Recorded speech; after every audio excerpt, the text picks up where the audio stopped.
From a future where borders blur and bones never rest, I bring you another transmission. They say alliances protect, but some chains shine like gold. Listen closely, for I am the Harbinger.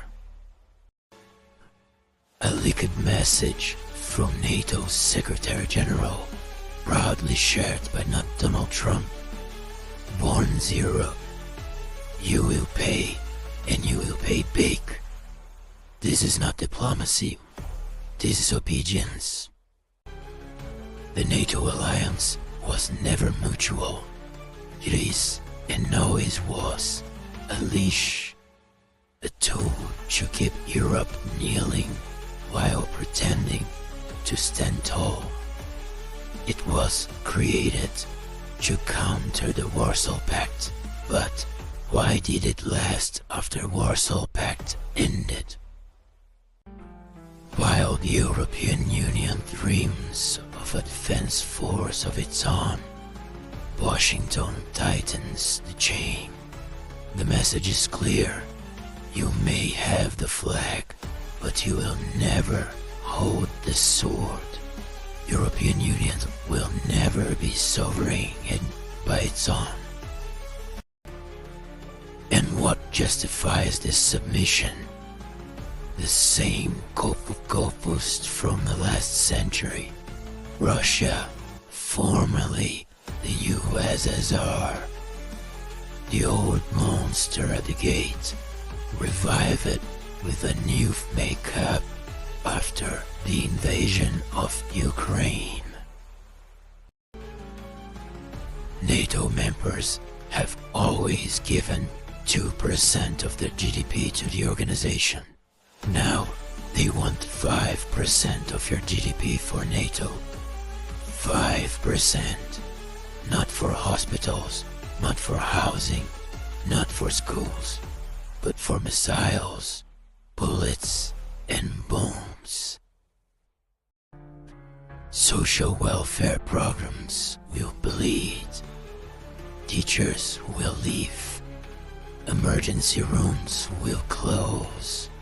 And the immigrants will be blamed.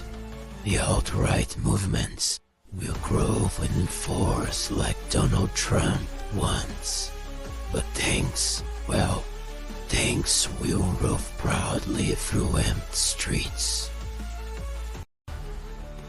Immanuel Kant advocated the eternal peace by preaching economy interdependence. But the war in the street loves quotas because quotas mean contracts, and contracts mean not peace but perpetual war, even if it must be invented. History shivers. We've seen this script before. A bloated military, a threatened rival, and the world pushed to the brink by an arms race. Yet again.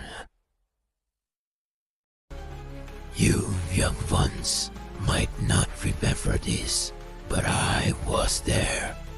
In 1914, Europe armed itself into madness, and when one side realized it was fallen behind, it chose to strike before it was too late and too much money had been spent. Like before, today, politicians sign deals with defense giants behind closed doors. Closed doors means secrecy. Have you ever wondered why? And what about tomorrow? They will ask your sons to die for profits of today. Don't be fooled. This isn't about safety. It's about obedience. About silencing the last breath of social democracy beneath the boots of manufactured fear. Yes, I know you are too young to remember, but I was there too, in ancient Greece, when Thucydides saw the Greeks kill itself. Now they call it global cooperation, but it's just an empire in a new uniform like it was in the Greek alliances, coalitions of the coerced. The same way I saw the past, I came from the future, don't forget. I've seen the day NATO demanded 8% of your GDP. The streets are cold, schools became barracks, nurses joined the army, not to save lives but to save their own lives because they need to eat, and in order to eat, they needed to follow orders. One country refused. I'm not here to tell you which one. You will figure out in time.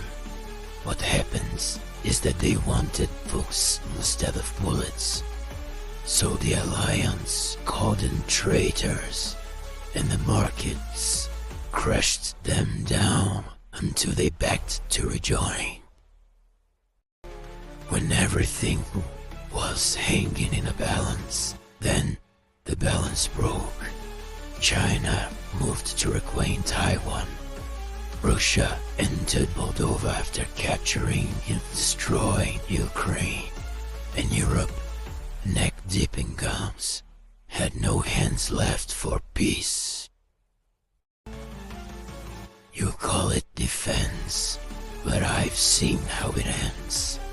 Not with protections as you fought, but with poverty, protest, and a parade of coffins. Your coffins. The Harbinger has warned you. If you still believe in peace, don't just pray, act. Resist the machine that feeds on fear. Don't fall of influencers and other ones that are filling you with hate. I have spoken.